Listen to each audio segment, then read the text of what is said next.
What is going on?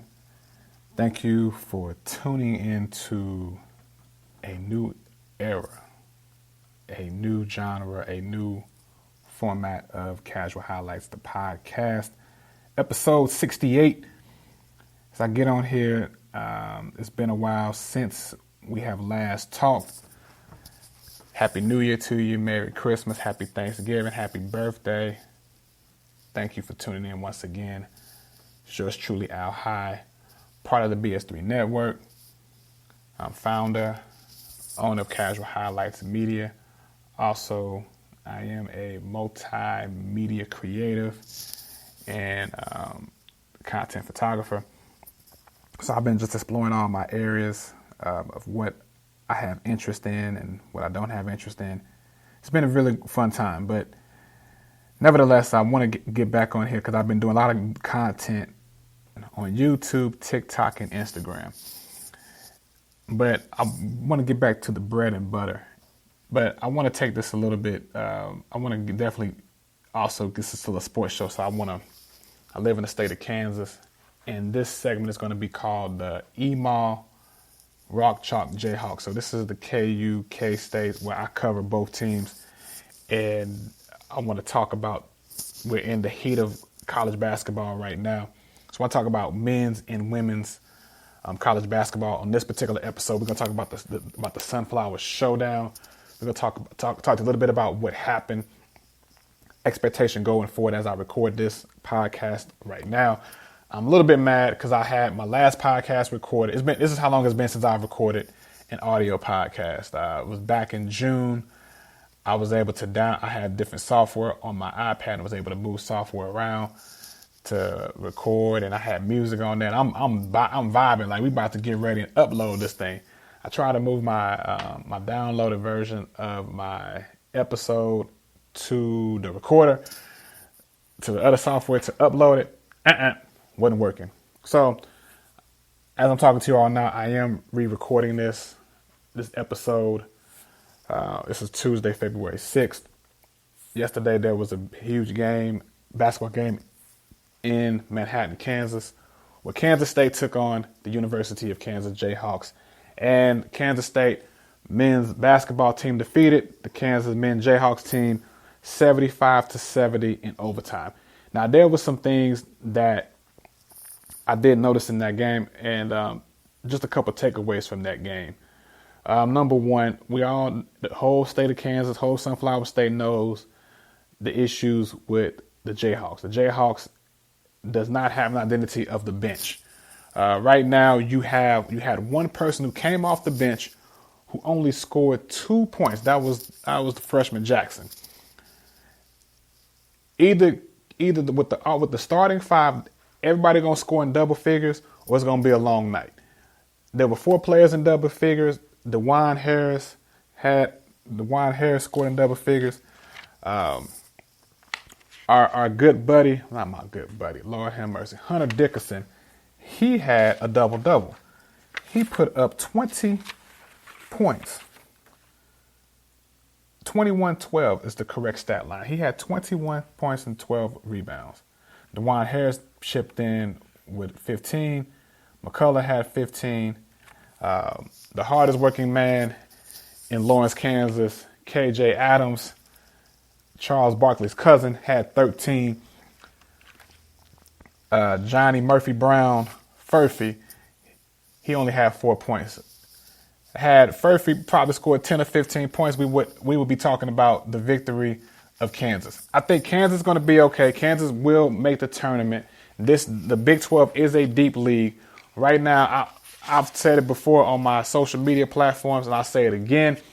This is by far the deepest league in Big 12 right now. I can see the Big 12 getting 10 teams in. And ever since I've been watching Big 8 and Big 12 basketball, this is the best I've ever seen the Big 12. And Kansas is usually the flagship school of the Big 12 in men's basketball. And right now they are in 5th place in the league.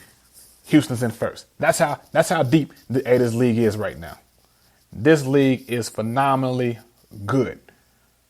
So with that being said, I hope that when we come NCAA time, we can show up and show out. and that nobody goes home the first or second round on the first weekend. I don't want to see that happen.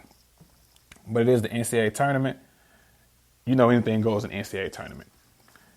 But let's get back to the showdown that took place out in Manhattan, Kansas. The key, this was huge for K-State because now momentum has shifted. Now Kansas State is 5-5. They were riding high at 4-1, have lost 4 straight. It was so low they lost to doggone Oklahoma State at the crib. Not at the crib, at Oklahoma in Stillwater. And Oklahoma State did not even have their best player, and they lost that game. So we was trying to look. Tang been trying to put stuff together, figure out what is going on with this team. And one thing with Tang, man, he always has crazy faith. He believes in his players no matter what situation. Let me tell y'all this right now. K-State had to have this game. 3 reasons why you had to have this game. Number 1, it's your rival. It's your state rival. You not at Allen Fieldhouse. You at your house. So when you at your house, ain't nobody gonna come up in your house and take from you. Come, hang out, have drinks, slam dunk the ball, work out, get a win, go home. Man, you ain't gonna put up with that in your household. The fans showed up at the Octagon. Phenomenal atmosphere. I'll be out there in a couple of weeks. But there was a rival, number 1. Number 2, it was about the NCAA tournament. This is a quad 1 victory, which I'll probably break down on later episode. Quad 1, quad 2, quad 3, with the quad 4, quad 29, what the whole hell in the heaven is the quad, and you know what that about. But this was an NCAA tournament type win that they had to pick up to build the resume. And number 3 is to build confidence. When you're on a 4-game funk like this, a 4-game loser streak, man, you're gonna take anything. You are going to take anything to get the dub and get the victory. So I want to congratulate these boys right now at Kansas State. You're 5-5. Check this out. So point stats for them. Cam Carter had 19. Your boy that's Tyler Perry, the actor. Tyler Perry, the basketball player, had 26 points, 4 assists. I want you all as K-State fans, we're trying to compare Marquise Noel to Tyler Perry. Their games are very different. To me, from looking outside in, watching right now, Marquise Noel was literally a scorer first. We about to get these buckets. I'll assist, but I'm gonna get these buckets. I'm shooting from half court, and I'm going to make it. Tyler Perry he can score, but from what I've seen right now, he is a point guard. Let me set my team up, and then I'll get mine last. And what Jerome Tang is trying to get Tyler Perry to do is, hey, man, we need you right now. We need you to go off. We need you to get hot in the first half, and we need you to get up in the 30s. I think, and you know, Perry had 26 last night. I think he had 5 or 6 points at halftime, and then he got it going. So that being said, it was a much needed victory. I do want to say this though. I feel like if you get, some people have said it, and I agree. If you get 9 wins in this league, you go 9-9, you're going to make the NCAA tournament. Along with 9-9, I also believe you have to at least win 1 or 2 games in the Big 12 tournament, depending on what your quad 1 and what your quad 2 wins are. That's what I believe. But if the Kansas State Wildcats go 10-8, or more, I'm going to say this. I'm going to say this boldly. They not only make the NCAA tournament, but Jerome Tang needs to be in consideration for Big 12 Coach of the Year. Al Hyde, what the hell do you mean? This brother got it from the mud. Do you realize that he lost all the top 3 scorers from his team the year ago? Is still trying to build a brand, still trying to get it out the mud, the program up to have a signature program that's going to be long lasting in the Big 12. He's trying to build that right now in Manhattan, Kansas, at K-State. So this man lost Marquise Noel, Mr. New York, Keontae Johnson, brother had a smooth shot, and he lost Naquan Tomlin. I'm gonna go out and say this even further. If Naquan Tomlin was with K-State right now, who was supposed to be was going to the NBA, but decided to come back for another year to up his draft status, I really believe with Naquan Tomlin, K-State would not be 5-5 right now. They wouldn't have lost as badly to USC. They wouldn't have played all these overtime games during the year. Naquan Tyler,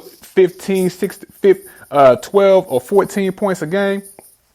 Naquan Tomlin presence, they would not be a 5-5 team in the Big 12. They would be somewhere like a 7-3 and 8-2, about 7-3, 6-4 range in the Big 12. But you know, it is what it is. He got dismissed. We're not going to go back in time and beat a dead horse about that right now.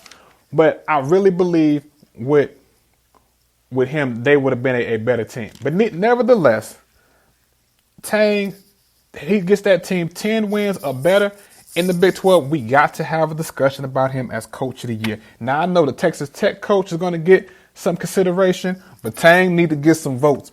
I'll be voting too. If I had a voting right, which I think I do, but I'm going to double check. Man, but listen, Tang needs to be coach of the year on the men's side in the Big 12 for the work that he did, over the body of work, and how you have to go through the valley and overcome some things to get your team in position to make the NCAA tournament. Kansas is going to be all right. Hunter Dickinson, man, I'm waiting on one game for him to have 40 points.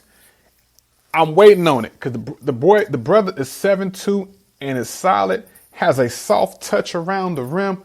Phenomenal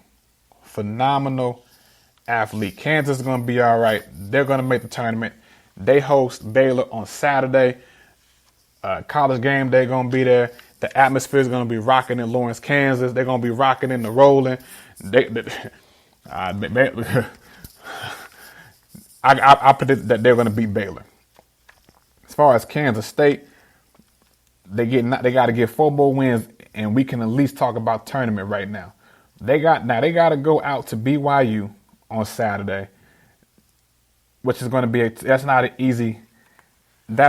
an easy venue to go to out there on the West Coast. Then you still got to play at Allen Fieldhouse toward the end of the year. You still got to make a trip to Cincinnati and to Texas. Then you're at home. You have West Virginia at your crib. You have Iowa State that's going to be at your crib. And I can't think of the other. Oh, TCU at your crib. But TCU I watched TCU play. TCU went down to the wire at Allen Fieldhouse with Kansas on a bogus call at the end with Hunter Dickinson. But we're not going to get into that right now. But but all I will say is this. If they can run the table at the house, you got to handle your business at the house and find a way to get 2 wins on the road, a win on the road, Tang going to be coach of the year. They'll be in the tournament because some of these wins are going to be quad one. Can you get a win at Cincinnati? Can you get a win at Texas? That's not an easy place to play. Can you show up at Allen Fieldhouse where you haven't won a game in 30 years on the road at Allen Fieldhouse? Shoot, that should be the spring homecoming game.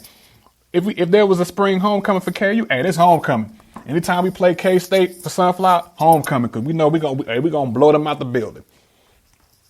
That's all right. Tang is gonna correct that mindset anyway. But nevertheless, they got to figure it out. I told you already, KU is going to be all right. But I do want to close this episode out with Big 12 men's teams who are in the top 25 right now. Number 4 is KU. Number 5 is Houston. 13 is Baylor. 14 is Iowa State. 21 is BYU. And 23 is Texas Tech. Also want to shout out Big 12 players of the week, Hunter Dickinson. Man, Hunter Dickinson last week had a double-double against Oklahoma State, 16 points, 11 boards. Then he came back against Houston, had 20 points and 8 rebounds. Also want to give shout out to the Texas Newcomer of the Year, Max. I'm going to call him Abrams right now. I can't pronounce the boy's name from Texas. This brother carried the team last Saturday when they played TCU, scored the final 13 points for his team to get a road win over TCU out in Fort Worth. Also scored 20 points in an overtime loss against Houston. Now, we want to know the Big 12 rankings as of right now. As I'm recording this, Houston's in first place, currently at 6-3. Baylor 5-3. Iowa State 5-3. Texas Tech number 4, fourth place. KU 5th. TCU 6th. K-State 7. BYU 8. Oklahoma 9. Cincinnati 10. Texas 11. Central Florida 12. West Virginia 13. And Oklahoma State 14. My name is Al High. Thank you for tuning in. I'm part of the BS3 Network. You can follow BS3 Network on Instagram, on TikTok. That's right, TikTok, BS3 Network. Check out also on Roku TV. Check out the great shows lineup. But you can also follow me, Al High, on TikTok. That's Al. That's ALHYGH on TikTok. My IG is AL.HYGH. Also check out Casual Highlights, the YouTube page. That's Casual, and then Highlight as HYGHLIGHT. And also you can look at Casual Highlights on IG. This is Al High. Thank you for listening. We will do this again here in 24 hours. Till next time, God is love and disrespect your senses.